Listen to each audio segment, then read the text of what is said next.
This is The Soul Bird by Michal Snunit. Deep down inside our bodies lives the soul. No one has ever seen it, but we all know it's there. Not only do we know it's there, we know what's in it too.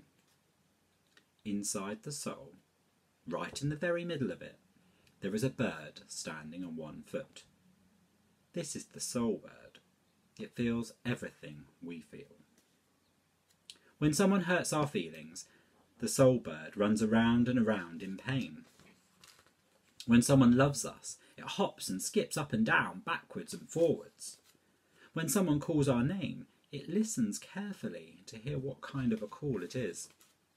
When someone's angry with us, it curls itself into a ball and is silent and sad. And when someone hugs us, the soul bird, deep down inside, grows and grows until it almost fills us. That's how good it feels when someone hugs us.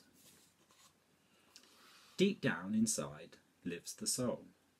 No one has ever seen it, but we all know it's there. Never, never has a person been born who didn't have a soul. It sparks the moment we're born and never leaves us, not even once, for as long as we live. It's like the air that people breathe, from the moment they're born until the time that they die. Do you want to know what the soul bird is made of? Well, it's really quite simple. It's made of drawers. These drawers can't be opened just like that, because each is locked with its own special key. Only the soul bird can open its drawers. How? That's quite simple too. With its other foot.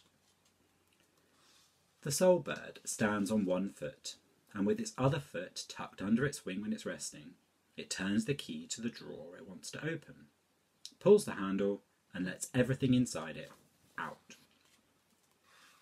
Because there's a drawer for everything we feel, the soul bird has many, many drawers. One for being happy and one for being sad, one for being jealous and one for being content, one for being hopeful and one for being hopeless, and one for being patient and one for being impatient. There is also one for hating and one for being loved. There is even a drawer for being lazy and one for being vain. And there is a special drawer for your deepest secrets, which is hardly ever opened. There are other drawers too, whatever drawers you dream of. Sometimes you can tell the bird which keys to turn and which drawers to open.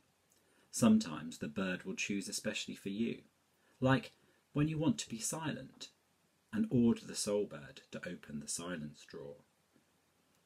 But the bird decides all by itself to open the talking drawer, and you talk and talk without even wanting to. You want to listen patiently, but the soul bird opens his impatience drawer, and you become impatient. Sometimes you get jealous without meaning to, and sometimes you get in the way when you only want to help. The soul bird does not always do what it's told, and it gets things in a mess. By now, you've understood that everyone is different, because there's a different soul bird deep inside.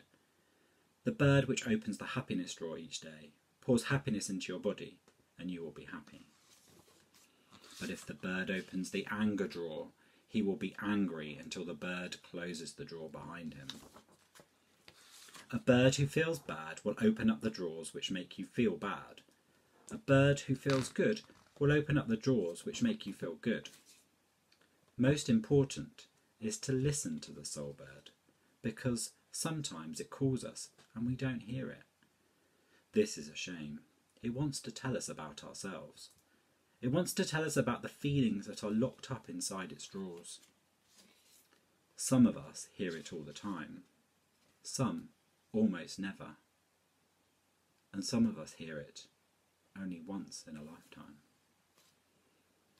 That's why it's a good idea, maybe late at night when everything is quiet, to listen to the soul bird deep down inside us.